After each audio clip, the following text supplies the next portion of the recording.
I think it's like of the utmost importance for artists to be involved in community work. Honestly, music moves people. It connects to people in a way that sometimes a speech can't. So I feel like it is our job to be involved in community work, and if we're not involved in community work, then we failed. My name is Fana Hues. I use she, her pronouns. You can call me Fana. Right now we're in View Park, California, where I would come to my Aim for the Heart meetings, and basically what we do is we teach emotional literacy through art. My favorite part is when I see people discover themselves. I was going into San Quentin prison for about a year, every other week. It was life-changing for me just because watching the people in there find new parts of themselves and find joy in things where there shouldn't be any joy, or light where there shouldn't be any light, is the best thing that this program has brought to me. If you could wait only a while. Aim for the Heart played a huge role in my life. It's where I found my voice, it's where I found my pen, and it's where I learned how to be a community worker. I still need time if you could wait. There's infinite inspiration for me when it comes to Black women.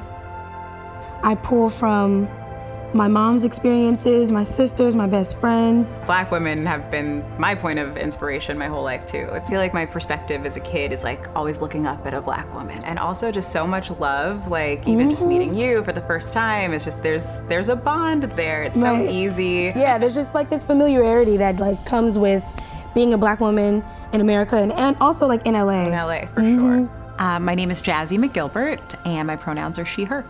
In my family, my mom is the person who shaped me the most. Just watching her every day, that's who I wanted to be like. I opened Rep Club 9 months after my mom passed away. I think growing up in South Central, and then I was going to school in West LA, I just wanted to shine a light on all of the beautiful people. And that's why this space is so colorful, because the people I grew up around are so colorful. And just to create a space for us, there wasn't a lot of space for me in these like predominantly white institutions that I went to school at. I didn't feel represented. I didn't feel represented on those bookshelves. I didn't feel represented in the classroom. I wanted to create a space where I felt really seen. That's really important, because we're not alone out here. I think my mom would be unbelievably proud of everything that I'm doing right now, and I wish she was here to help me with it all. She would have been like my right-hand woman, but I know this is only happening because of her. I think there's so much power in sharing your story. I think there's so much that comes with that, and so many people that will feel seen.